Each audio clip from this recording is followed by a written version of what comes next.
Part 2 kama kawaida part 2 Sophia and Bumpy.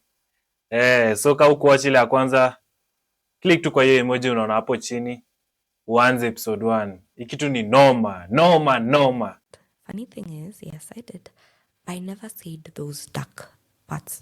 Why? Because Bumpy and Bumpy's mom always told me that marriage stuff I never told to anybody else other than the household you're in. Yeah. So at least imeanza ile place yenye tuliachia the first episode. The part 1 episode. According to Bumpy's mom, it was, if you're not able to solve it with Bumpy, come tell me. So I tell her, yes. So I've told Bumpy's mom. Bumpy's mom is like, oh, you're the one with the temper. Reduce your temper. So I'd always fit into that. So if I know I have a temper, instead of speaking when angry, I'd speak the following day. If I always want to nudge something, instead of always asking, I'd just wait until it's an appropriate time and ask Bumpy. I think those are admirable traits, to be honest. Yeah. I think you should not speak when you're in a heightened state, and it's always good to kind of take some time before you retort. But there's some dysfunction there. Yeah. I don't know. So that hiyo pia inasaidia ndo your pressure doesn't exceed the normal limit. That's what I always did. So every time he'd hit me, I'd go back and maybe say, I'm the reason. Why? Bumpy says I'm the reason. Bumpy's mom also says I added to the reason why Bumpy was hitting me. Mm-hmm. So I'd always try and find out why. And I came to understand when Bumpy said, you're not being peaceful, it's because I found out he was cheating. In his head, I was not supposed to find out, but I found out. So finding out, questioning him, wanting answers, wanting accountability and all that, to him was not being peaceful. Yeah. But that I found out later on. So this lady has come home, and believe it or not, the lady is the friend from Tinder, I think. Ule mwenye alikuwa analala na bwana yake, ule mwenye walikuwa na have threesome pamoja. Kwa wenye hawakufuatilia story in case. Jules, I specifically told this lady, Bumpy says he wants somebody to be intimate with at this moment that I'm not. Let it be. She's like, are you serious? I'm like, yeah. You're always here. You're always talking to Bumpy. Why not? This is what you told her? Yeah. Because now for me, what I was thinking is if I gave Bumpy one specific consent person, the rest of the women would go. And I'd be able to control this woman. So in one way or another, I had the upper hand. I did not have an upper hand. So the baby came. She's been there 3 weeks. The baby has come. What do you mean, living there? She's been with us every single day. Does she live there? What do you mean by with you? She's there Monday to Friday or Monday to Wednesday. Does she sleep in your matrimonial home? Yes. In whose bedroom? She wouldn't sleep in the bedroom. Bumpy and I would sleep in the bedroom. She'd sleep in the mattress in the sitting room. Okay. Yo, so huyo ni mtoto wa kwanza wa Bumpy na ule baby mama. She was there always. She would clean the house. She'd make me breakfast. She'd get me ready if I needed to go for clinic, to make my nails. She was there. You know why I was asking what was informing this? Because even as you're talking right now, it doesn't sound bad, but it's not something that you had agreed to. Yes. You're kind of doing this because your hands are tied. Because I know there are situations where, co-wives take care of each other. Yes. And it's something everyone is privy to. I know there are challenges there. Yes. Everything. Monogamy has a flip side. Polyamory has a flip side. Yeah. Polyandry has a flip side. Like every side has a but. Yeah. But. So it's almost like, was Bumpy like, listen, I'm polyamorous, and she's going to come help us. Like, even when she's cooking, you're not saying, why are you cooking? You're only supposed to like sexually meet my husband's needs. What are you still doing here? Do you understand my question? Yeah. Yeah, uko unajiuliza hivyo, like, what am I still doing here? Why are you in a house with another lady, with your man still? Na bado lakini udemu Sophia wewe. I'm just trying to understand what is this I'm listening to. At this time, if she's cooking, I'm too pregnant to even stand on my feet. So I didn't mind. I didn't think about it. Uh-huh.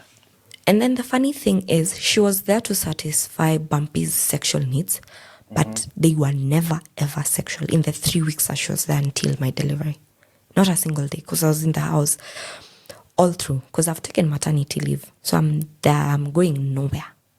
I'm swollen, I'm there. She was never intimate with him. But the thing is, she complained. She complained to me. She's like, why is Bumpy, even if I try, he always turn me down? And I'm like, I don't know. I honestly don't know. And it's not my place to talk to him. But I'd ask, do you want me to talk to him? And she's like, yeah. So I go back with the complaint I've been given by this woman to Bumpy. And Bumpy's like, no, I don't think I'm ready. But once I am, I know she's there. So I'm like, okay. So I asked Bumpy, you said you'd want someone. The someone is here. And you seem comfortable having her around. What do you want? She's like, no, since you're very much not able to do everything around the house, how about right now she just helps around? And I went back to this woman and told her exactly what Bumpy told me. And asked her, is that something you're okay with? And she's like, yeah. So that's the dynamic. That's what we had. So she'd come, go home to her house as she pleases. She'd stay over as long as she pleases. And even on the day that I went to hospital, now to deliver, she also was there. She took me to hospital together with Bumpy. Yo! And at that moment, of course, I'm not thinking about what they're doing at that point. I'm now here. It's me and my baby. My one role is to get this baby out of me safely and be also okay, you see? And that's what I did. Got into hospital, gave birth very well, my baby healthy. And on the day, I even called my mom, told my mom, your granddaughter is here. I also tried to get a hold of Bumpy, but since they had left hospital very late, I guessed he was asleep. So I called Bumpy and I couldn't get him. So I called this lady, I'm like, tell Bumpy, his daughter is here. And since I was tired, I just hung up and went to So nigga could not even come to delivery room. Ulienda peke yako. sleep. They were also the first ones to come see the baby together. And I thought nothing about it now, because even after leaving hospital, my role was ensure you have enough breast milk, ensure you're eating enough, you're taking enough fluids. I didn't have time to think outside of that. So one day, my healing after pregnancy, after giving birth, was very, very fast. I had no tears, no nothing major. So one day, I'm asking Bumpy, we've gone for our check, the 6-week check. I'm good. So I ask Bumpy on our way back, when I'm starting action again? It's like, the doc has just released you. Just give it time, give it time. I also feel like you're very delicate. So let me understand you a little bit. And I was like, okay, makes sense. This whole time, this other lady is also still complaining they're not intimate. It's been now almost a month and a half. She's been home, no intimacy. And Bumpy made her vow her faithfulness to Bumpy. This is so bizarre. So this lady cannot get sex anywhere else except from Bumpy. And Bumpy Yo! Interesting. is not giving her sex. So she's wondering, okay, Lakini siku ulichorwa. Ulisomanishwa. what am I supposed to be doing? And she didn't mind because she'd help around the child with my daughter. I never had to move. If my daughter cried and she was in the crib, she'd wake up, give me the child. My thermos was filled with uji, water, food, everything. Was Bumpy and you catering to her financial needs as well? No. Did she have a job? Yes, she worked online, so she'd work there, finish work, all that. She did everything in our household, especially after my daughter came. Everything. Was she also around your age? Or older? She Or was- more towards Bumpy's age? No, a bit older than me, 2-3 years older than I am. So I never, at that point, as a new mom, I was like, she's helpful, because otherwise I'm sure at some point I'd have to wake up in case Bumpy has gone to the gym or the likes. So I didn't mind and I didn't think anything of it. So I just enjoyed that. But now the thing is, on days that I told Bumpy my friends, now my circle was coming over to our house to visit the baby, Bumpy would ask this lady to leave. So she'd leave. My best friend would stay over the whole week, help around and all. And then after immediately my friend and my best friend leave, she's back. And back into the routine, back into doing whatever she was doing. So one day I asked Bumpy, okay, the baby's here, this lady's still here. You don't want to be intimate with me. You also don't want to be intimate with this lady. What's your deal? Bumpy's like, you know what? I actually, for a second, want us to start on a clean slate. And I'm like, what's your clean slate looking like? He's like, my clean slate looks like I want her to go. And I want this household to just have you, me, and my daughter. And I was happy. I'm like, finally, something that I'm okay with, comfortable with, something that is not me fixed in a specific cage. Mm-hmm. And that happened. But before Bumpy would tell this lady of, like, ask her to leave, because you just can't wake up and tell her, get up and leave. He said he'll handle it. So before that happened, I've been told we're starting on a clean slate. So it's this one specific Saturday. We've said it's going to be movie night. But I feel very tired, very sleepy. So I say I'll go to bed early. Sunday morning, I'm woken up by my daughter screaming. And I'm like, wow. I'm usually woken up by, if my daughter screams, one of them is Bumpy or the lady is waking me up to give me my daughter to breastfeed. None of that happened. And I'm like, maybe they're just watching a movie because it's Sunday morning. I go to the washroom. I go take water. I make some tea. And I'm like, hey, all these commotions, these people can't hear me. But I can hear the movie. It's like loud. So I go back. I breastfeed my daughter. And I change her and I put her down. So I go to the sitting room and I'm like, why can't you people hear me? Why haven't you had your daughter crying? I open the door and it's this specific man that told me he wants everything in a clean Juu ya mtu mwingine yake. Okay. slate, having sex with this woman on the mattress that's down there. I just walk in awe, look at him. I'm like, Bumpy, interesting. This is a clean slate. Nice to know. Close the door and go back, hold my daughter. I am crying. I'm angry. And I'm just like, you know what? It's okay. He came back a few minutes later and I asked him, what the hell was that? What's going on? You were supposed to be asking her to leave, not be deep inside her. What's going on? With a straight face, this man tells me, I was thinking with my lower head. I'm sorry. I was like, okay, interesting. I did Just like that. Yo, Sophia. not talk about it again. Sophie. But I did not let that man touch me ever again. Oh. My sexual switch just went all off. The lights were out. I did not want him to touch me. I did not want him to sleep next to me. Okay, that's nice. It got to a point I didn't want him to even hold our daughter. And I'd tell him, I feel like you're just a dirty man walking, that nothing you even pronounce with your mouth is actually what you want. And I'd be very specific. You said you want to start on a clean slate. Your clean slate doesn't look clean, but that's on you. And that lady left.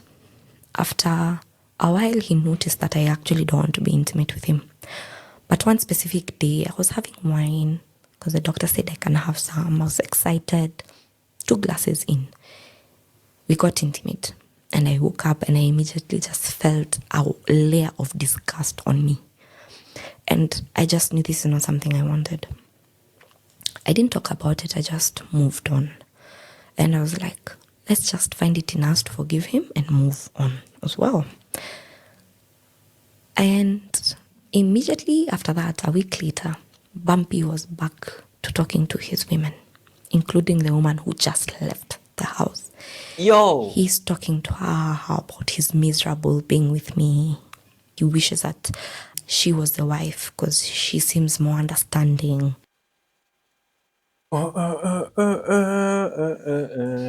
How I don't want even to be intimate with him and it's bothering him. How I'm nagging him and all. He had a lot of complaints. So I read them and So notice Sophie ama mtu mwingine mwenye tumekuwa tukiwatch tangu part 1. The same Sophie alikuwa anaambiwa the same things yenye ule dem sasa saizi anaambiwa about the baby mama. So kile kitu imeanza sasa. Sasa imeanza but sasa wewe ndio baby mama saizi. Sasa zile ulikuwa unaambiwa stories za baby mama mkianza saizi sasa wewe ndo baby mama na ule dem mwingine anaambiwa vitu kukuhusu. Every switch now in me started going off one by one. I was like, okay, emotionally disconnected, physically disconnected, anything. I was just going disconnected. So one day he wanted to be intimate with me and I told him I don't want. He got very, very mad. He pinned me on the wall. His hand is on my neck and he got intimate with me with like in that specific position. Yeah. Oh my God. I just left, went showered and just moved on. You mean he raped you? Yeah, that's the word, right? And I was just like, okay. Next time he asked politely, can we be intimate? I'm like, no. Like, I honestly and genuinely don't want it. And I can see his frustration. He's like, now what do you want me to do? And I'm like, I don't know. Like, now at this point, my anger and my calmness, I just can't. I'm unable. So I tell him, you have so-and-so you can go to, you have so-and-so, you have so-and-so, and you have so-and-so. Why are you here? You complain to so-and-so and so-and-so about how nagging I am, how this and this and that. And since that's what they are, why not be with them? He's like, no, I want to be with you. But as usual, you're not a submissive person. You're not peaceful. And I'm like, and I won't be. If me being that means that you're allowed to talk ill about me and everything, then no. And I'll storm out. He came, pulled my hair, slapped me, punched me. And I'm like, why? Again. So part 2 ni kama tu round 2 of the whole story. And then at the end, he pushed me towards the wall that I hit the corner of the wall. So I had like, my head was swollen. And he apologizes as usual. And I also apologize. And that was a cycle for like 2-3 months. That's all we would do. I'd find out about a woman. He'd hit me. He'd apologize. We'd move on. Find out. Hit me. Apologize. Move on. That's what we did. One specific time, I remember I now needed to go back to work. Because the money he had apparently measure. And now he's telling me, oh, we can't afford a nanny, we can't afford this. And I'm like, I cannot survive without that nanny. Because being this new mom is not easy. I need that help. You're not always home. So he's not going to work. Mm-hmm. He's like, it's okay. So he's like, you need to figure out then how we'll pay the nanny. And I'm like, it's okay, I'll go back to work. So I started calling up my clients. And I'd ask them, do you want my services back? Do you want my services back? I got my schedule full and I was happy. So I started going back to work. Me going back to work was a bother to Bumpy. It's like, oh, now you want to emasculate me. And I'm like, no, I've not told you not to look for a job. I've not told you not to look for something. I'm just going back to what I was doing prior to pregnancy and giving birth. So he's like, no, but now it means you're earning more. You're providing for us. And I'm like, it's okay, I'll do that until you are able to like come back and do that. And I left it at that.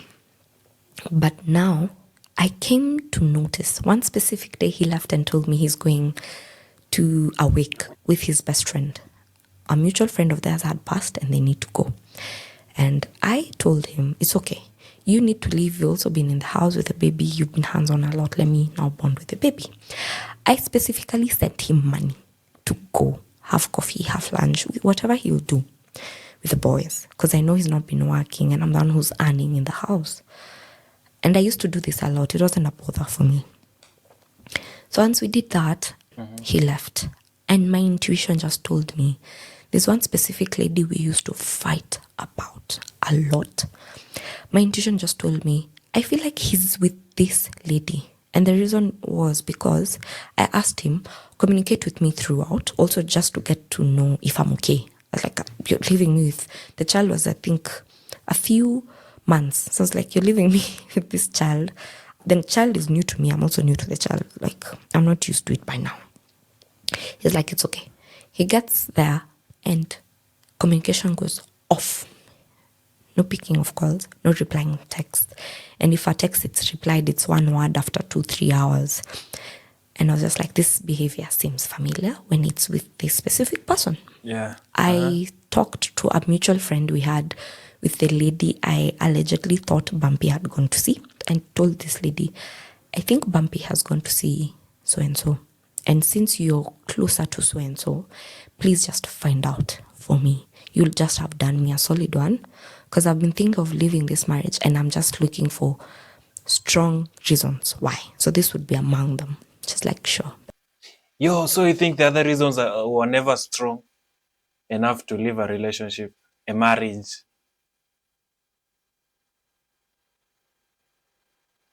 Really, Sophia? But she finds the information, and she actually was sent a video of Bumpy in that woman's house, seated on her bed. I was sent. I saw it, and I was like, okay, this is interesting. Kept quiet. Later Alafu ukumbuke Bumpy alipewa pesa aishie. She sponsored him. on, as Bumpy told me, we finished with the boys, I'm on my way back. This lady that Bumpy was just from called me. She's like, your man was here, and I can clearly see we're always having a back and forth, because I've heard of you in the past and I'm hearing of you right now, and right now I'm hearing it in different dynamics. And I'm like, what are the dynamics? It's like, now my friend has told me you're married to him, you have his baby, and like, I'm like, yes.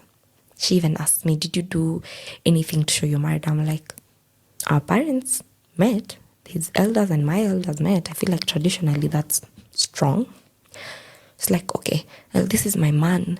And I'm like, yeah, okay. Also, in her mind, that was her man. Yeah. And I'm like, ask her why. And she tells me, this is my man because we've gone to Diani together.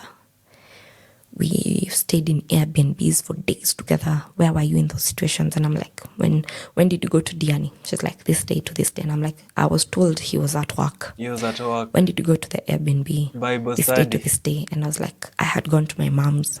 Like, oh. So every time he was going out for travel, it was with this lady. And anytime I said I'm going to spend time with my mom or sleep over at my best friends or something, he was also with this lady, or she would come home to our house. Yeah. And I was perplexed. I could not understand. Dunia imekutana. Bumpy came home. I could see that the clothes that Bumpy had are the same ones I was shown for a fact. I showed Bumpy what I had. Bumpy, but at the moment I was showing Bumpy the video of him in that woman's bed, he had changed, because I was outside and hanging the clothes and our daughter was asleep. On coming back, he's changed, because he was on a bike, so he's changed. So I was assuming maybe he felt cold, he needed to warm up.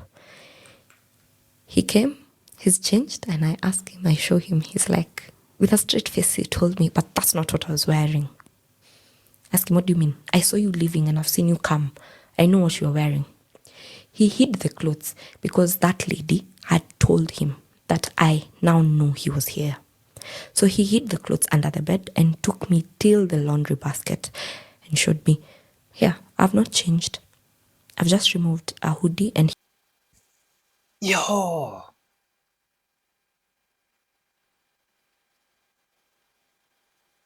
At this point, sasa msa amekuwa fala. He put another hoodie there.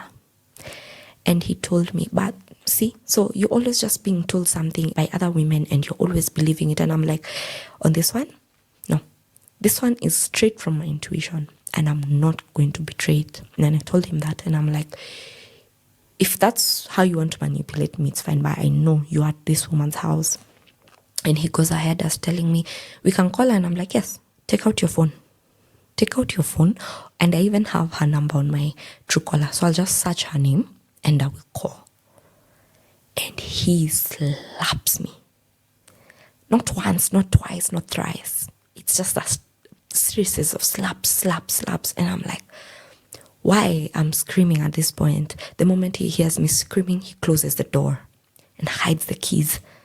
So I'm screaming. I'm like, why are you slapping me? He's like, because you're always letting other women tell you your insecurities have led us to this point. And I'm like, what insecurities? And he tells me, you're insecure about your new body, your tummy, you have stretch marks. And I'm like, so do the women you are with. There's no woman living here that does not have stretch marks. We grow. We are moving. We are evolving. We come with stretch marks. You also have stretch marks. So why? No. You're very stupid by the way. Ilibidi tu amesema. You're just jealous. You have a lot of insecurities. And I'm like, no, Bumpy. Did you ever tell him that you have insecurities? Not that it matters, honestly, but like, did you? I did. The first time I got my baby, I told him I'm not used to my new size. And you're actually so petite. You're literally like a size 6, right? 6 or 8? Actually, now I'm 10, 12. Okay, yeah, but you're still very slim. tight, yes. Yeah. So prior, I was 4'6". I was a size 4'6", and now I'm up to 10, 12. It's something I was not used to. I didn't know what to do with a curvy body. I hope you know you look so good. Yes, Sophia. now I do. Thank you very look much. So like my dream you. body is a size 10. What? So I didn't know what to do with a small waist and a bum and hip. I didn't know how to dress it. I didn't know where to begin. And for the longest part, it wasn't because, not that I didn't know, it's because my husband that was supposed to validate, or I feel was supposed to validate my after pregnancy body, did not. Instead, he really body shamed it. It was, your stretch marks don't look good. They're too dark. Your tummy is way too dark than the rest of your body. Oh, those clothes are now way too tight. You can't do this, you can't do that. It was always something I couldn't do. My body was never the right body. However, the women he complimented and chose to be with were bigger. Way bigger. Which didn't make sense. So in my head, for the longest time, throughout that... Okay, at this point, boy akutaki, ushamzalia, na that was his main goal. Marriage, I always compared and tried to fit in to this specific woman Bumpy had gone to see. That's what I tried to do. Dress, talk, act, everything. I really tried to be that in my mind. Maybe he'll see me. He didn't.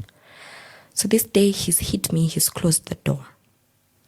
And I'm like, I just can't take this anymore, Bumpy. This is just way too much. It's always something. If I tell you about something you're doing, it's always me. I'm not a peaceful wife. I'm insecure. I'm listening to other people. And I'm like, no. So that day he hit me, it was the first time I told my best friend that Bumpy hit me. My best friend was like, was it the first time? It wasn't the first time, but I told her yes. I was so ashamed. I was filled with guilt, shame, and anger.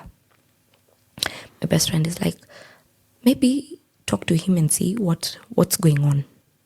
And I'm like, okay, let's try.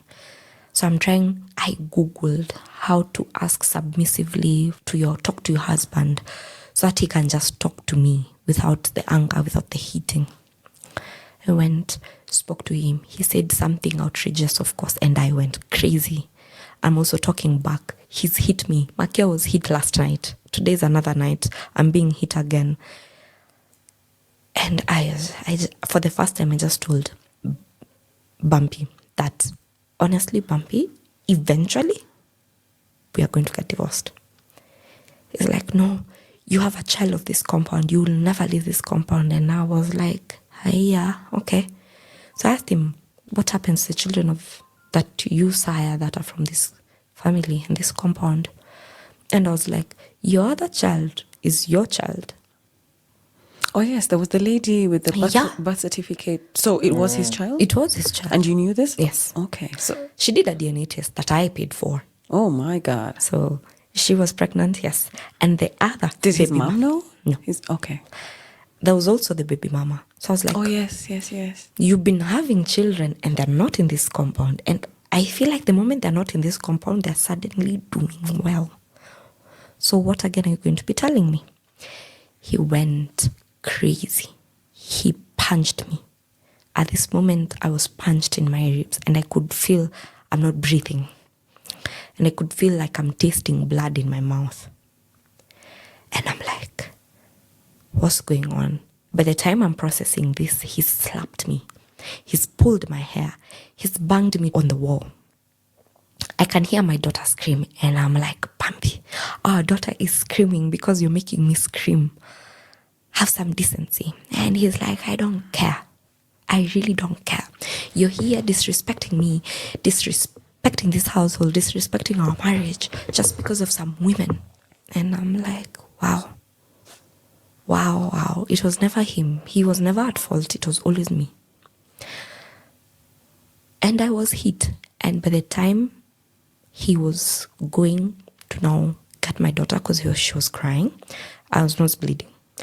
My eyelid had swollen because I had banged myself on the wall. My rib felt like it was broken because I could taste blood in my mouth. Like I had blood in my mouth. And I just sat down where he left me and I was crying and I was asking myself honestly, why? 2 days went by, I couldn't go to work.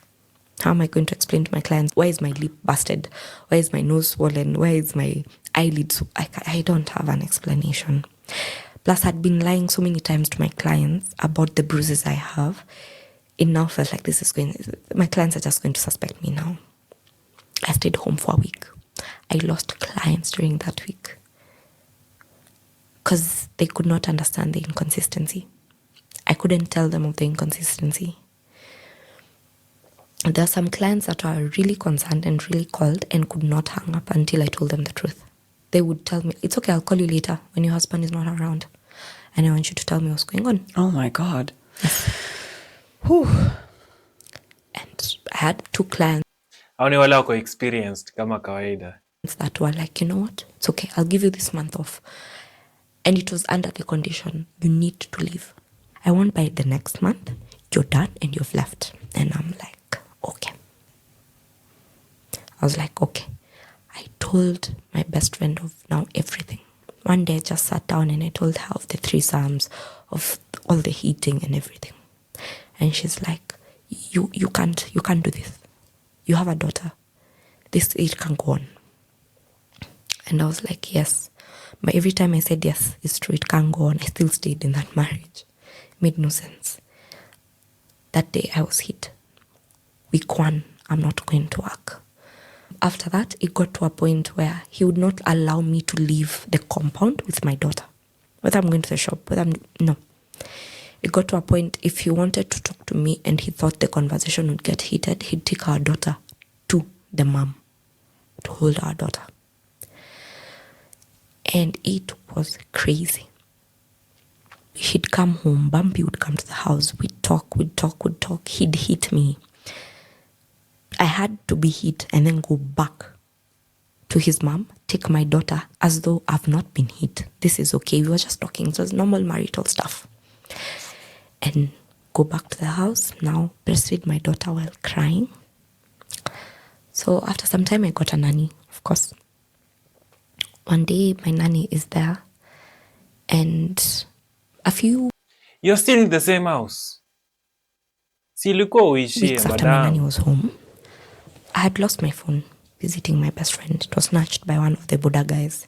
So I'm using a Kabambe, the small button phone that we always use. And I think somebody, probably a wrong number, texted me, "Hi dear." And there were very many hi dears like under that number. It wasn't a saved number because I didn't know who it was. So he saw it. I'm in the shower. He's opened the door. He's like, "Oh, these people who are texting you, hi dear, are the ones that are making you here always question me. And these women that I'm always telling you there's nothing to worry about. Is this the reason? They wouldn't even text you anything decent in this time." I'm like, what are you even talking about? What's hi dear? Or who's texted that? I don't know anything about it. He tells me there's a number here that has texted you hi dear so many times. And I'm like, I have nothing to do with that. I don't know who that is. Because I have nobody who texts me hi dear. And he doesn't believe me. He yanks me out of the bathroom And he's like, you need to explain this idea. Is this the reason why you'd sit down and tell me you want to get divorced and eventually we will? I'm like, no, the reason we get divorced is because of you, your anger, and you constantly hitting me. He's like, yeah, if you are peaceful and if you are submissive, I wouldn't need to be hitting you. You have anger issues. And I'm like, okay. I just said, okay. He got mad. He started hitting me. I'm wrapped in a towel at that time. He's hit me. He's thrown the kabambe towards my face. He's like, you and these are my ideas. These are your options. And I'm like, I have no options. Honestly, there's nothing I'm doing wrong. And I don't know the idea who it was. And I'm apologizing. I'm sorry if it offended you. At that time, I don't even know who it is. I don't even know what he's talking about. That went. We slept. I woke up. I'm not going to work. I'm weak too. No work. My nanny has come. I've already started winning my baby. And my nanny asks, Mama so-and-so, mtoto atakula nini?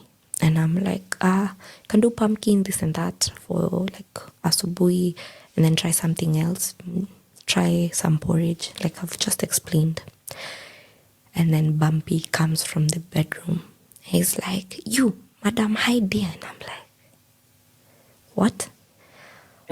And I'm like, you need to let that go because I have no idea who that is. And he pulls me from where I was seated and pins me to the wall and slaps me and punches my tummy. Where he's holding me, I bit his hand for him to let go. And I rushed out. And I was screaming in the compound. He immediately took our daughter to the mom, like he always does. And I'm like, you know what? I want to leave. I actually want to leave today. I want to leave this marriage. I'm done. And he's like, you can go, but leave my daughter. And I'm looking at him. The daughter he's saying for me to leave is 4 months old. 4.5 at most. So I'm asking him, leave my daughter, how?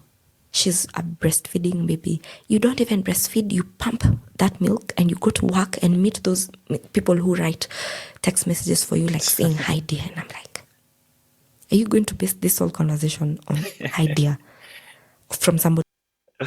Wenye wanachatingi ndo wanakuanga very bitter when the same thing that they are doing to other people ikifanyika kwao. Sijui mbona. I don't know. And like, those are your options. I don't care. You want to leave? Go. Leave my child. And I'm like, I just pushed through him. I went upstairs and to the mom and was trying to take my daughter. As I was trying to take my daughter from my mom-in-law, I would see her turn around for me not to access my daughter and take her from her arms. And I just looked at her and I'm like, I asked, are you turning so that I don't take my daughter? Like, no, you know you're angry. And I'm like, what does that anger have to do with my child? This is my child. I gave birth to this child. I'm going, I want to leave this marriage and I want to live with my child.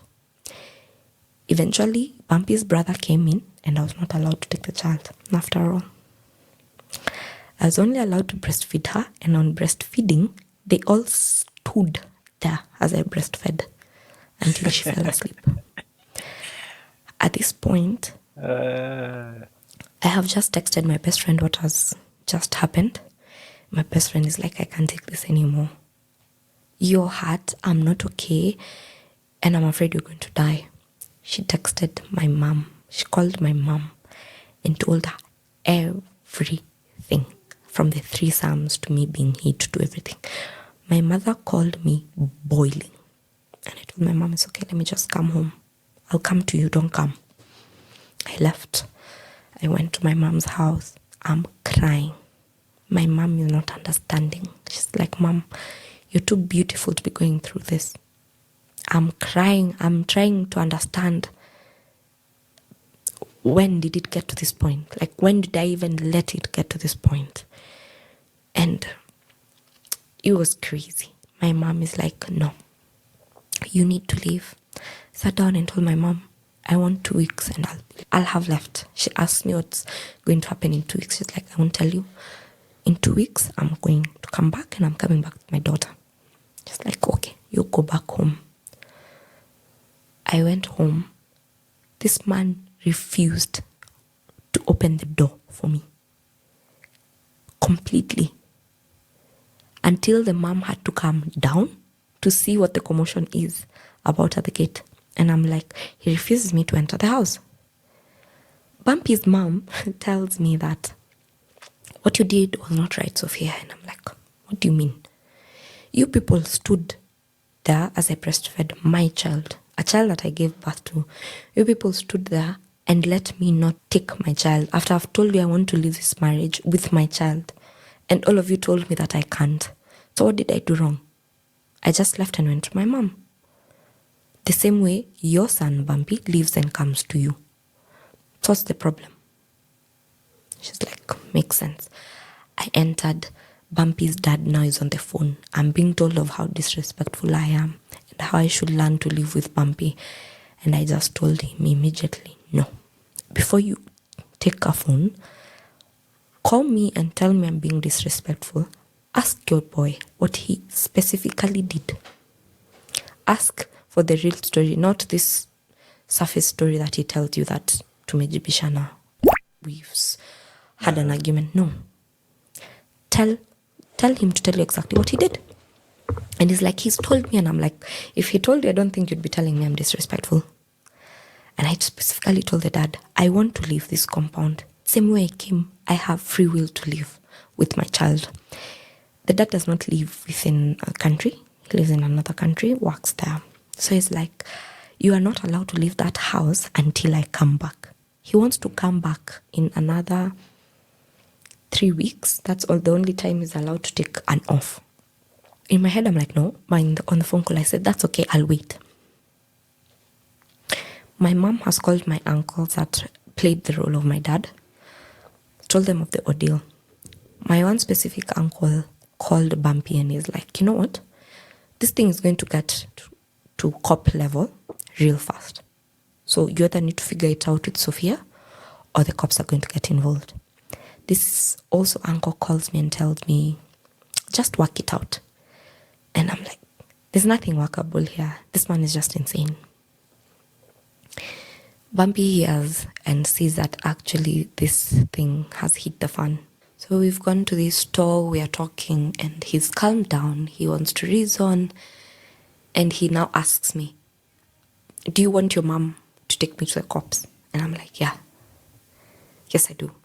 Because you, your mom, your dad, your brother, everyone is okay with how you act. Everyone does not see as though you are on the wrong. Come on, man, it's family. Family comes first. Hakuna venye angeruka kijana yake na kutetee wewe. Instead, it's me who's on the wrong. And everyone is just siding with you. It feels like I'm alone in this compound. And it's not going to work.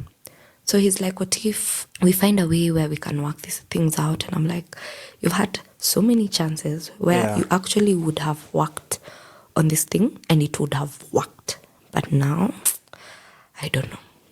And he's like, I'll fight for this marriage. I'll fight for my daughter. I don't want to raise another daughter outside of marriage. And I'm like, I just told him, you have a very weird way of showing that you don't want to raise your children outside of marriage. A very weird way.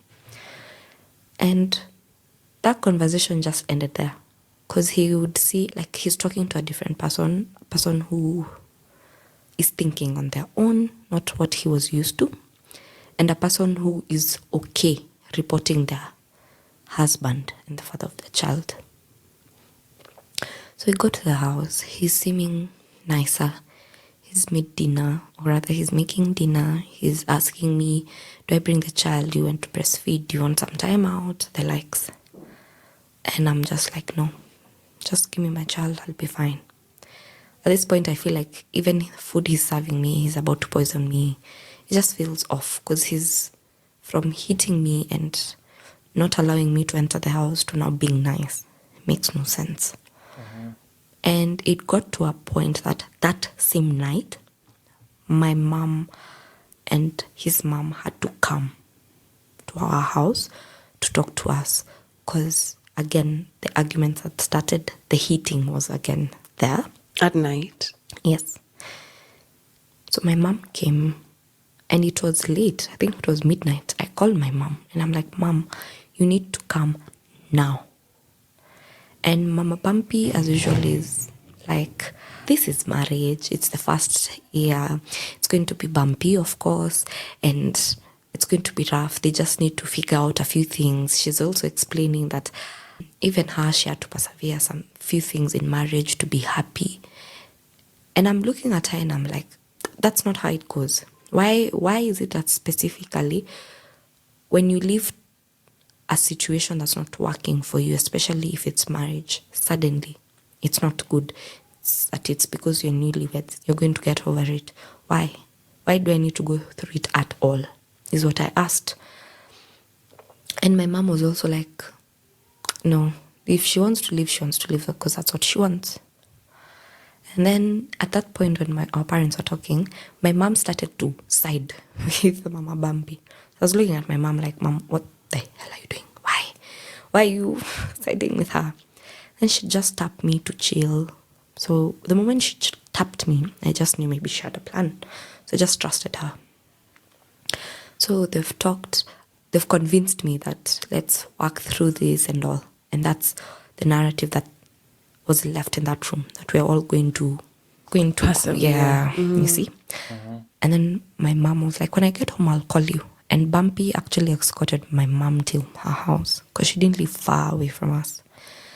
And my mom got home, and as Bumpy was on the way back, she called and was like, Mom, don't listen to any of that shit I just said right there. Just know that if you say we're leaving tomorrow, I'm there. I don't care. I'm there. I just wanted her to stop talking and for her to stop making Family, man. For the second time. Family works the best. you feel like you're the problem or marriages have to be like this. And I was like, phew, because I thought for a minute you're siding with these people. So like, of course I wouldn't. And that was that. So my mom now waited for me. My best friend waited eagerly for the day that I texted her, I've left, honestly. And we didn't speak all through, like the 2 weeks we didn't speak until the day that I left that I texted her. So after my mom has told me that, I'm now calm. I've now gone back to the house. Bumpy has come back and is like, I'm sorry that this is what it had to get to. Let's figure it out. And I just look at it and I'm like, okay. I take my child, I go to bed. He didn't sleep on the bed that day. He slept on the sitting room. The morning I woke up and I was just like, let me ask why he slept here. And he's like, I feel like our matrimonial bed should be just for us when we are happy. Because we are not happy, we are not in good terms, there's no need. And I was like, oh, okay. My nanny came again. I received her well. She came. My daughter at this point has now started to recognize her. So she sees the nanny and she's all now bubbly and all. And that day again, still not going to work. So I'm still healing from my wounds. But the face wounds that I had have healed. Now my rib is on, that's a bit painful. You can see I'm struggling to sit or stand up and the likes. So my nanny comes, she asks me what to make for the daughter, what I would want to eat. She serves me. She never served my hubby. So she would now ask me, Mama Nani, uta serve Baba Nani? And I'm like, sure. I get up, serve, like that. So in this time, he received a phone call from a lady because he put it on speaker. And the conversation did not go as he expected to because he was trying to build a slate of transparency. But that lady sounded as though that there was like a hidden agenda they were talking about. So after the phone call, he was seated trying to explain to me why it sounded odd. And I was like, okay. Then he'd leave my phone. He'd always tell me to go through his phone. It became like almost daily. Just go through my phone. Don't assume I'm texting people, like things like that. So I never did when he said I should. So one day I went through his WhatsApp and I'm like, it's too clean. I think I was so used to him doing something. So it was too clean. And I was like, oh, maybe he has actually just learned his lesson. So I just started maybe getting into the idea of he's learned his lesson. we're still in week 1 of me saying, remember I said I want 2 weeks, then I'll leave. So this is week 1, it's about to end. My mom is calling. She's like, pass by, we just do a check-in. I told my mom, I went through his phone and it's too clean. My mom is like, maybe he's learning or something, but don't change your mind. And I'm like, Mom, me knowing him, let's just give him a few more days. Something will just come up, me knowing him. It's like, why are you so sure? I'm like, you just wait. Once it happens, I'll tell you. Week 1 has ended. Now we're in week 2 before it ends. So we're in So you're ready day to 8, day 9. Ngoja. He take his phone. Ulikuwa ready kupea jamaa another chance again? Ama ni juu ulikuwa sure? Ngoja. On the rooftop with my daughter. They're sunbasking. He calls out from the rooftop and is like, bring my phone. I'm like, okay.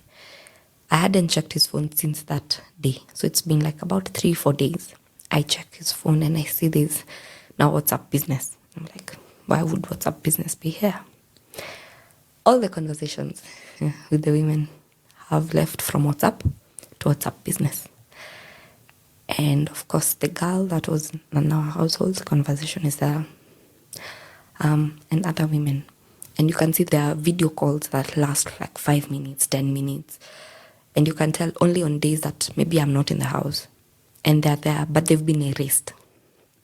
Like, the call log is not been erased, but the conversations have. So I noticed the phone is also on airplane mode. So I turned it back on, connected it to Wi-Fi, and messages started coming in. It's like, hi, how's last night? How did you sleep? Like, now conversations. Like, these were people, they were talking last night, and now today. Now this is a new day. I've started again. And I was like, yes, I just knew. I just knew it would get there. I went up and I gave him the phone just as the screen is on for him to see that I've seen the conversation and the call logs.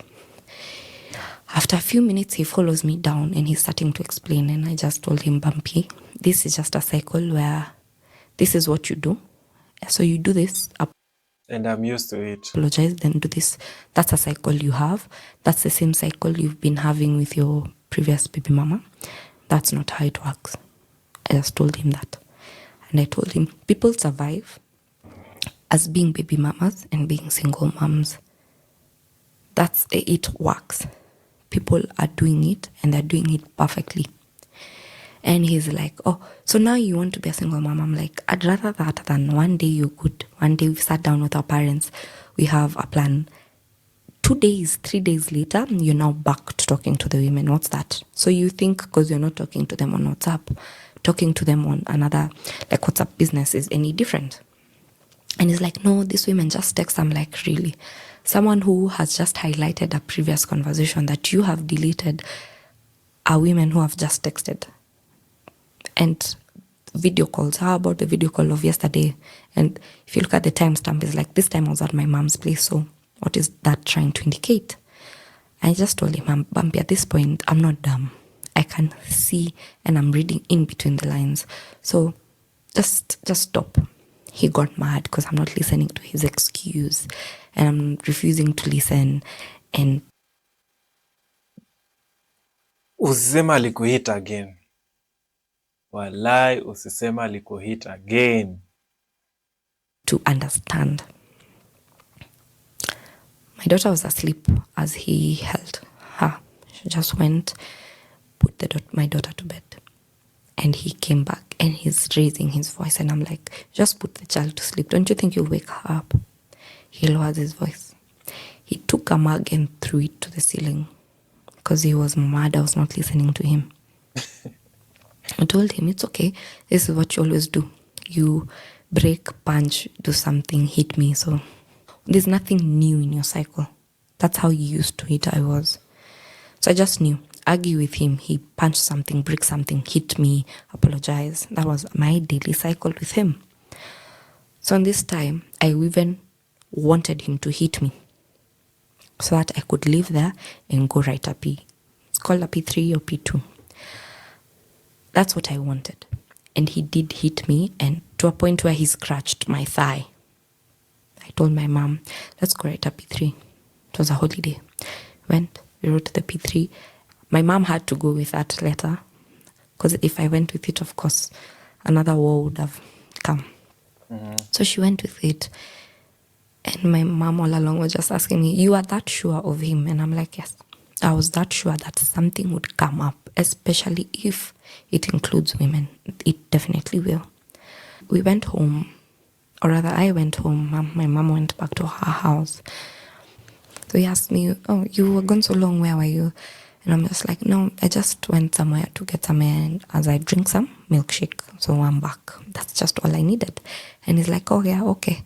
So since he still felt like I was not understanding him, or I didn't listen to his excuse as to why he was having conversations with women, he now wanted to bring it up again. And I'm like, I thought we already talked about this. And I just told him, we talked about it, you hit me about it. What more emphasis do you want? And then he just kept quiet. And he switched on the TV, and that conversation ended. And then this one specific time, I had 3 days left to my 2 weeks.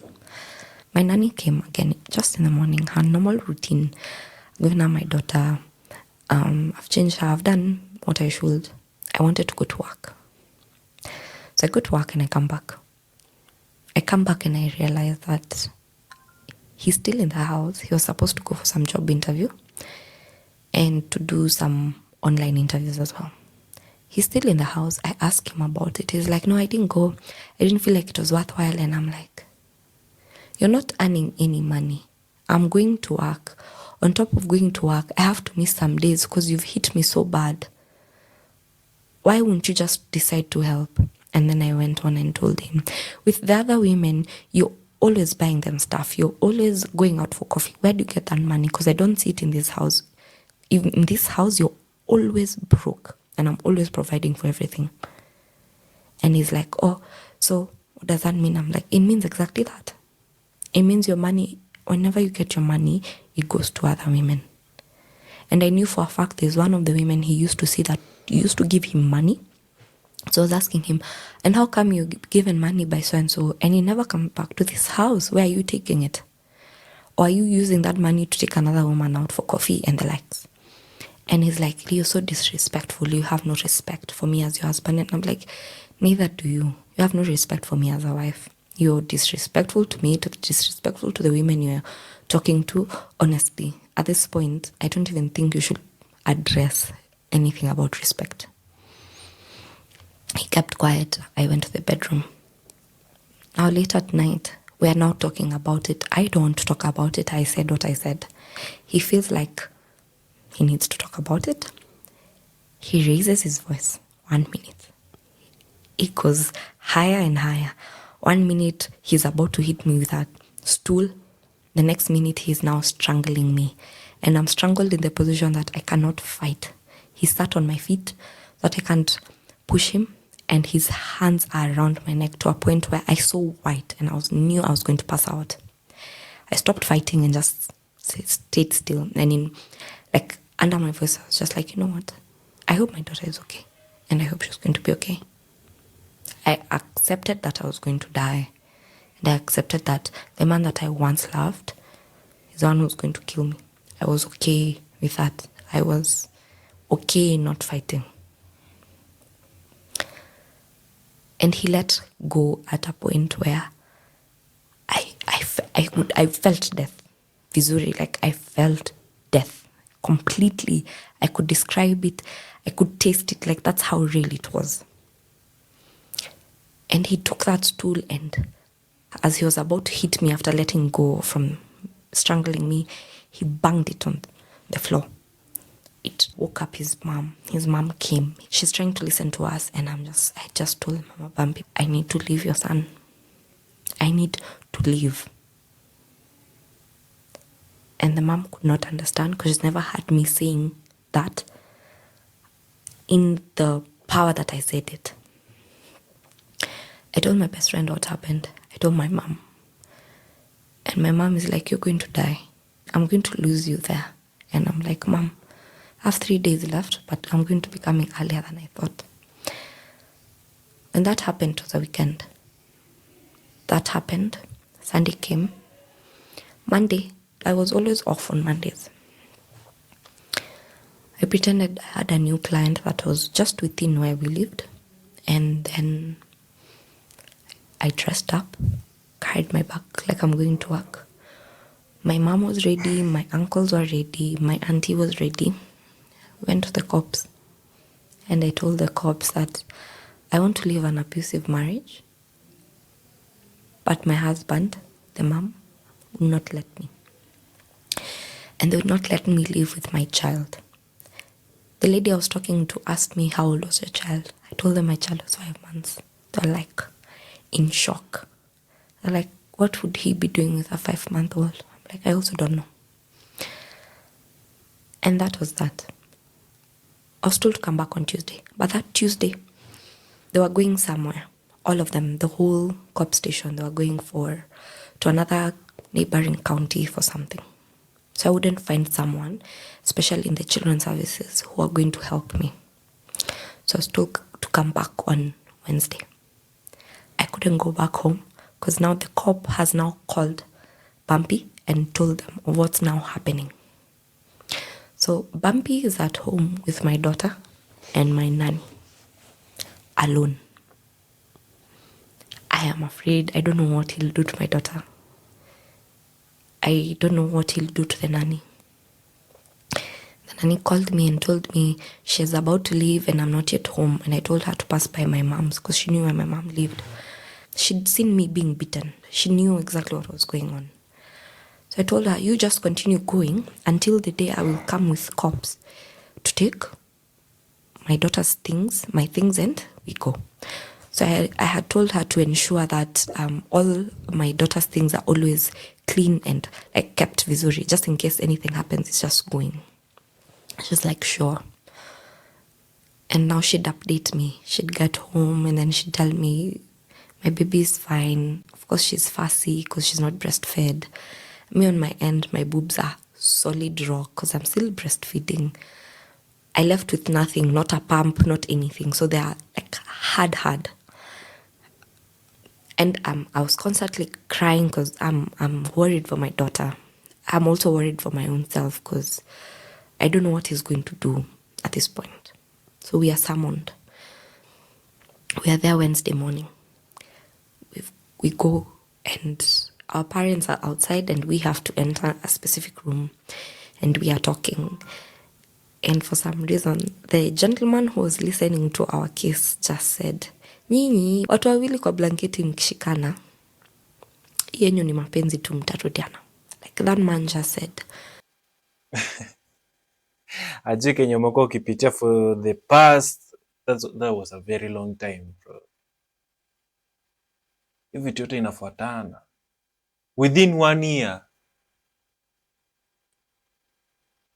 You two have been together. People who sleep on the same bed. You never know anything about them. You're just young and you just seem like you're in love. So this is just a rough patch. You'll get back together. This is a cop. Yes. And I just told the cop, that's okay. Until that day, that's fine. For now, we are here. This is what I want. So he's trying to listen to our stories because that's how it goes. He speaks, I speak. He speaks, I speak. And all through, I can just hear him saying, oh, it's because I don't want to listen. I'm refusing to be submissive. I don't want to be peaceful. It's because of my insecurities. But overall, I'm just in love with him. And this is just a rough patch. That's what he says, not Bumpy. And I agree. And I'm like, you know what? It's okay. So I asked him, all those times you hit me, it's because you loved me, right? All those times you left our home with knowing that you're supposed to be somewhere, trying to get a job or doing something, but instead you're in a woman's house. That was also because you loved me. I asked him, all those times you were talking ill about me to another woman to gain their favor, I'm guessing that's also because you loved me. Every time you did not acknowledge that I had your child and acknowledge your child, it's also because you loved her way too much, right? So I just told the gentleman, the cop, our child is 5 months. I want to leave him and I want to live with my child. And I think for a moment he just saw how done I was. Because I was not arguing about anything. I was just like, it's okay. So he agreed. I was given my child. There was a form that had to be signed that I was primary custodian. That I had 100% custody of my child. And there was somewhere else that needed to be signed that he also has 100% access to his child. So if he wants to come visit and all that, that's fine.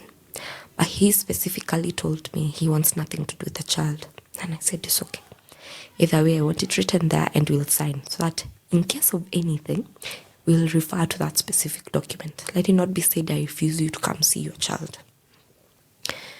We went home to his house. With a very big lorry, I took my clothes. I was so done to a point.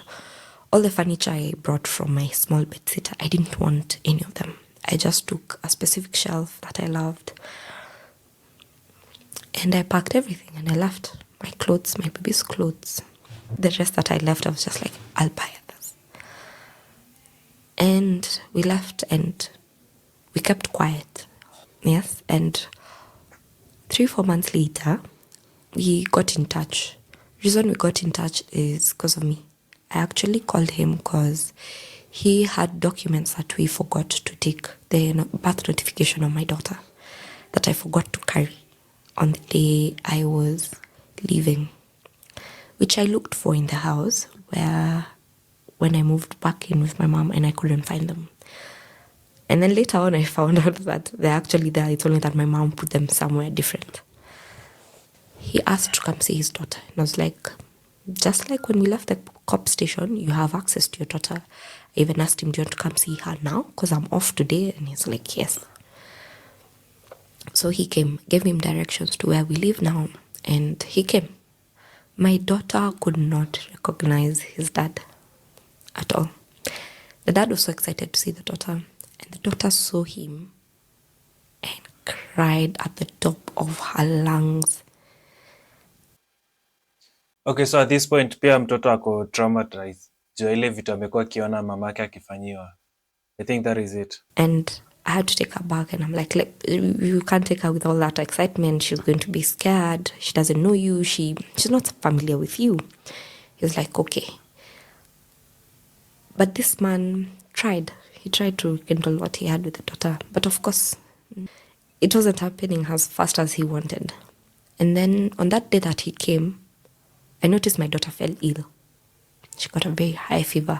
Okay, she had the fever, but I just assumed maybe it's the change of climate. So I had told him, she's not been feeling well, so don't take how she's acting offensively. She just might be what she's feeling. They bonded in the car, but I had to sit in the car with my daughter because she kept looking behind just to confirm that I was there. And she was okay. He also kept asking, how are you? And I'm like, I'm good. I had to remind him, remember you're here because of the child. Don't bother about how I am. As you can see, I'm fine, right? Good. And then later on, he's like, let's just keep tabs. Then we can try and talk about co-parenting. And I was like, cool. So this one specific day, it was at night, I just texted, your daughter is really unwell. Do you mind picking us up tomorrow morning so that you can take her to hospital? He was like, okay. He came, picked us up. We went to hospital. She had a bacterial infection. So the type of medicine that they needed to give my daughter was injections. And we had to go there for 3 days in a row. It means I had to see this man 3 days consecutively.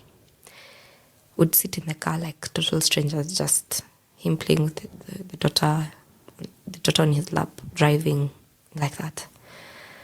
Then fast forward to when it was my daughter's birthday. We're still co-parenting. I had booked birthday photo shoot sessions with my daughter. And I remembered, how about I asked her dad to join in so that once she grows up, she'll have like memories and see that he was in the photos and all. So for me, it's just being considerate. And then he came, we had the shoot. And then after, he said he wants to spend the day with the daughter. And I was like, cool. Because the following day was the party. So I had to go buy a few stuff. So I was like, this will take something off my plate. And he's like, before you give me the daughter, how about we first go for lunch, all of us as a family, since it's her birthday? And I'm like, sure. We're there, we've ordered food, and he's like, you know what? I want us to talk. I'm just like, you always have an agenda. Of course, you wouldn't want to have lunch as a family and just be quiet. Like, no, I just want to talk about something. And he's like, it's been so and so months we've been apart. During this month, I've had a lot of self-reflect, and I've learned a lot. I've improved more. I'm now ready to be your husband and to take care of you. talking to you and seeing how my daughter is doing, I'd want to be in her life. And I'm like, that's why we're co-parenting. That's why we are figuring it out. Long story short, we did not come to an agreement. And at the end of that conversation, his specific words were, if that's the case, if we're not going to be getting back together, now or in future, I don't want anything to do with your child. And if anybody asks me, you no longer exist to me, you and your daughter. And I was like, okay. And that has been that. So since then, I have been figuring out parenting as a single mom, which has been amazing. And yeah. Wow. I'm even speechless. Wow.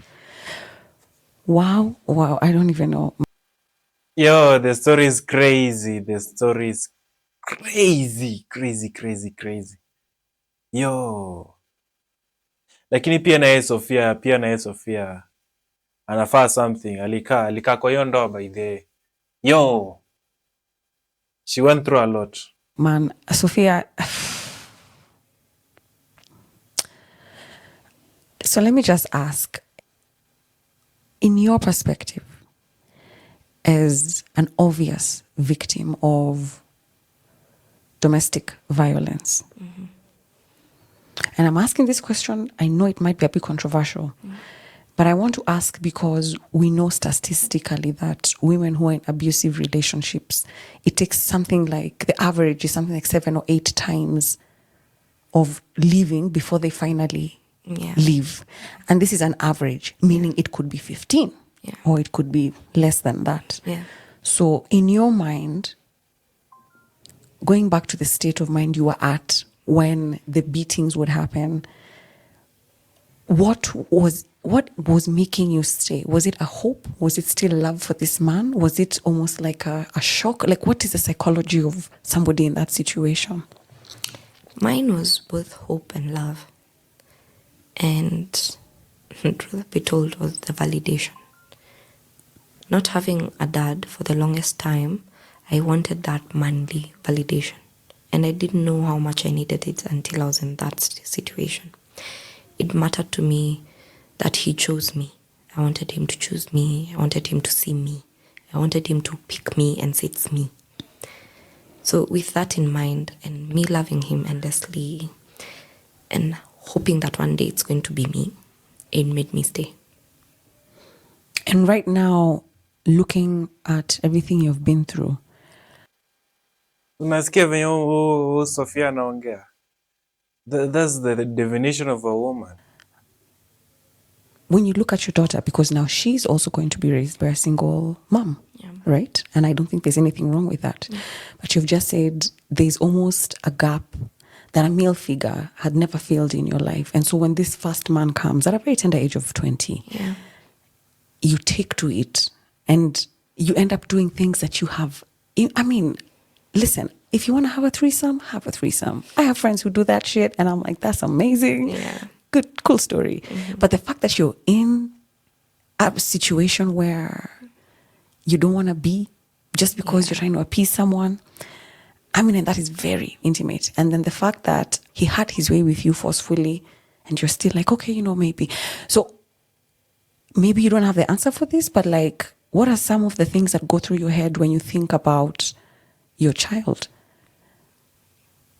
Now that I've seen it now with my daughter, being there and the validation I needed and what I went through to get that validation, I know that what I would have wanted not to end up in such a situation would be validation from home. My uncles, now that I'm older, are able to have conversations with me. So I'd feel validated. I'd date somebody and check with my uncle because we're at that level. I just wish such conversations started when I was younger. Because honestly, if they did, and if they were that actively present as they are now, situations would have been different. So knowing that and seeing how important it was, and as much as parenting is trial and error, I'll still try validating the same with my daughter to a point where validation is never something that would get her into a situation, ever. So I'd validate the way she walks, the way she talks. I'd correct it as well. I'd correct things that she does that maybe are not aligning with her, to a point where she is secure in herself. That it doesn't ring that I need somebody else to tell me this. She's just so secure and firm in herself that she knows that she is it. That's the one thing that I would do. If there is a woman right now who's listening to this who is in a similar situation, what would you tell her? That respectfully, it doesn't get better. I know they all say, oh, they change, oh, this happens. No. It does not get better. I've not had 2-3 stories that have gotten better. In fact, it gets worse. So if they hit you once, trust me, it will happen again, and then it will be more intense, and then the apology will be greater than the offense. And then it goes like that. So if this bouquet of sorry was small, the next one will be big and then bigger. That's how it goes. Until the next moment, it's roses on your casket. Yeah.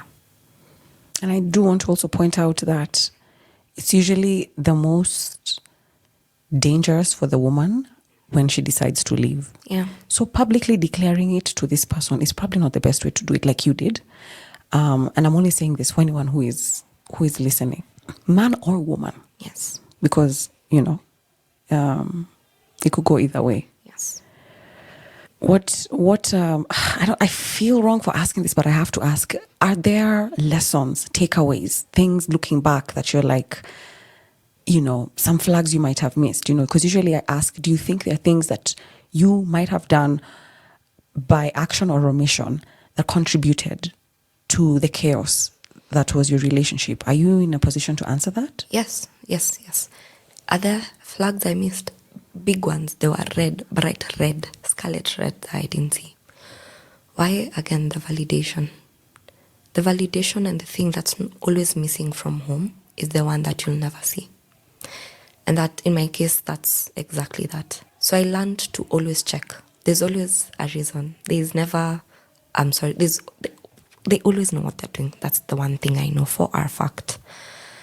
The other thing would be, if they show you who they are, believe them. I know it's a phrase we always say, but that's just in plain words what it means. If they hit you the first time, that's who they are. Don't wait for the second, don't wait for the sorry. That's exactly who they are. Because there's nothing you can do as a grown person that is not workable, that is not detachable, and there's nothing that can be done that you cannot walk away from. So yeah, the things I learned from it is, I think they're more intimidated when they know of your value. So they will try and minimize and dim you from seeing your value because they know it and they're afraid of it. So they're afraid that you will know it too. Yes, and you will tap into it and you will grow from it. And so if they dim that, you go less. So that's what they did. And now I know I only will want the people who see the value. I want you to tap into a value that I doubted, and that's when it's going to work. Yeah. What hope do you have for your future and even your daughter's future? Yeah. And where would you say you are right now in relation to everything that you went through at such a young age? I'm at a good space now. I'm able to talk about it without crying, at least. Also at a space where I also know I will not fully blame my partner for what happened. I had a role to play as well. I will now work on things that I know were genuinely not correct, not the ones that I was told are not correct because they wanted to get their way. What I see for myself in the future, I'm guessing relationship-wise? No, anything wise. Personal development wise, yes, relationship, career. Where do you want to be? What are some of your things that you're like, you know what, that would be nice? I'll start with the relationship. For once, I'd want a relationship where you're not asking at all. I know it sounds cliche because your partner is not supposed to read your mind, I know. But I'd want a partner that is so in sync with me that they would know exactly what I need. And I'm also so in sync with them that I would know what to say, what to build, and what to correct. A partner that's gentle as well. And for once, because I'm always saying this, a partner that provides. For once, I'd also just want to sit and see a man being in their role and not me being always in my masculine air. Yeah. Mentally, I'm pretty good, which is amazing considering what I went through. I'm not at 100. I have my scares a lot. Like, for example, if we are talking with you and you're a man and you raise your hand, maybe to even point something or to remove something from my hair, I will flinch automatically because I'm just assuming you're about to hit me. So I'm doing very well mentally. It's improving day by day. Career-wise, it's also going very well. I'm happy for you. Very well. With the services that I give, beautiful things are happening. So a lot of growth that I did not assume would happen in this short time that they did. I think I had planned that career-wise a bit much far away, but they have happened faster than I would have expected, which is good. That's amazing. Yeah. Maybe some big sister advice. Yeah. The thing with advice, listen, you can choose to take it or not take it. And when I give advice, it's from my own personal experience, which is very different from yours. Yeah. The first thing that you said, where you said you would yearn for a partner who knows what you want, and you know what they're wanting. You're so in sync. But also, let me add, I also want my partner to know that they're not a necessity. Yes. They're not a necessity. You're just an add-on. It's for you to know. It's not for them. Yes. Yeah. So I'll tell you that's a for you. Yes. It's a for you thing, but it's also beautiful. I mean, at the end of the day, we push for this individualism within relationships. Yes. But the reality of it is there's a healthy form of codependency. Yes. It's okay to need someone, but not to your detriment. Yeah. You need them because they make you happy and they've built you. Like I really need you in my life. Yeah. But if it starts to go shit, you still have the wherewithal to be like, this is not for me and I can't leave. Yeah. I think sometimes there's this messaging I see online and you don't need anyone. No man is an island. Yeah. And even me in a relationship, I want to be needed. I want my partner to be like, baby, I need you. I love you so much, Yeah. So it's okay. But then you also, like I said, everything in life has a flip side. Yeah. Anything too excessive, even the good stuff has a flip side. So back to what I was saying, those aspirations to have that kind of connection, I understand, but I'd dissuade you from looking at that as a goal because it might put you in situations again where you are back to what I was. Yeah, or maybe just maybe you get it and then you start to turn a blind eye to stuff because you think, but it's that magical thing where they know what I'm thinking and I know what they're thinking. Yeah. No. Yeah. Everything in relationships is about communication, whether it's money, whether it's sex, whether it's children. Yeah. So if somebody can preempt your needs from time to time, that's going to be nice. Yes. But when they don't, it doesn't mean that the relationship is not Of working. course. There's You have to opportunity. communicate. Yes, there's opportunity to talk. So I just wanted to say that. That's true. Because I do wish you all the best. Thank you very and much. I want you to find the love that you deserve. A kind of love that we only dream for. A kind of love that your daughter can see and also nourish from. A love that will build you and make you feel like life is just a little bit better because you're around. True. Yeah? So thank you so much, Sophia, for being bold enough to share this story. It really does mean a lot. And I think you're gonna be all right. Yeah. Thank you for having me. Do you do therapy? Yes. Good. Ish. Ish. Yes, I'm not consistent, but It's all right, but you've kind of been there. Yeah. It might help to kind of treat some of those dad wounds. yeah. But I don't know if therapy is always the answer. Sometimes you don't. Sometimes you just need a really good book and a good support system. Do you understand? Yes. But if you can focus on, if you're able to identify that that's where the lack is, it might help. Yeah. I agree. Thank you. If you've enjoyed this episode, please subscribe to